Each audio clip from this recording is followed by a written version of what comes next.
بسم الله الرحمن الرحيم نحمده ونصلي على رسوله الكريم أما بعد قال رسول الله صلى الله عليه وسلم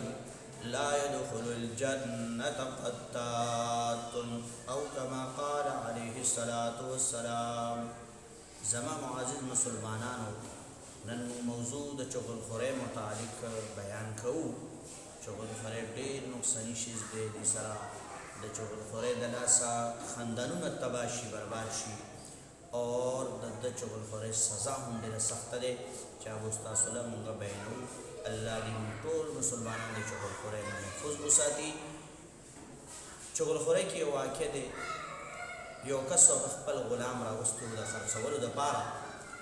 اور هغه غلام به چې کله د بازار کې خرڅاو نو دا आवाज به کولو چې د غلام کې عیب نشته ما سوا د یو عیب چې دا چغل خوري کوي نور بلکل عیب نه پاک دی دا غلا نه کوي ډاکه نه کوي قتل نه کوي زنا نه کوي وغیرہ صرف یو غلطي دی د کې عیب چې هغه چغل خوري دی بل څه پکې نشته نو یو کس هغې وایي دا چل وکړم د غلام به دې زوالم لہذا دا غلام چې کله واغسته نو هغه غلام یې څو ورځې خدمت خو صحیح وکړو نو هغې نه وروسته د خدمت چې چالو کړو نو چغلخورۍ په انداز سره چغلخوري داسې چالو کا چې هغه خاوند چې کوم ښځه وه د آقا و مالک چې د ده کوم و هغې کومه ښځه وه هغې ته یې دا خبره وکړه وایي داسې چل دی چې ستا خاوند بل ځای کې ښځې سره تعلق جوړ کړي بل واده کول غواړي تا پرېږدي نو هغه خو ډېره پریشانه شوه وایي دا به څه کېږي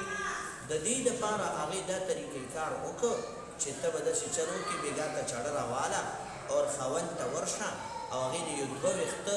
د ګیرې نه راکټ که بیا ماله سهار راکړه زه به دله مخکې کار وکړم دا خاوند به ستا تابع شي او بل واده به مو نه کړي ښځې وایي دا خو ډېره ښه خبره یې بېګا ته به لاړه شم چاړه به راوالم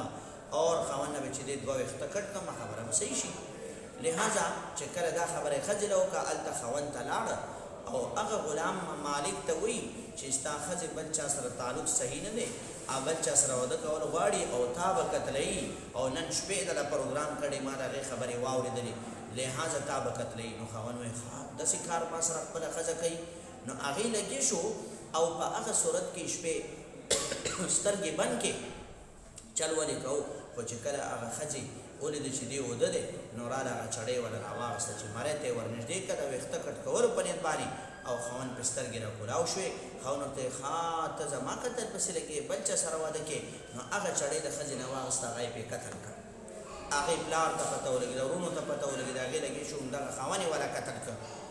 اور د دواړه خاندانونه خپل منځ کې په جګړه شو دواړه یو بل نه قتلونه وکړو دا یو لوی نقصان چې وکړو دا چغلخوري وکړو نو چغلخورۍ نه مسلمانان له پکار دي ځانونه وساتو چغلخوري دلته وایي چې یو کیسه غلطه راوالي بل ته یې وکړي بل والا راوالي بل ته یې وکړي د هغه کورونه وران کړي په دې باندې په جګړو خلک غواړي او نبي علیه الصلاة والسلام سزا بیان کړې لا يدخل الجنة قتات وایي چغلخور سړی به جنت ته نه ځي الله دې موږ د دې چغلخورۍ نه په امن کې وساتي واخر دعوانا الحمد لله رب العالمین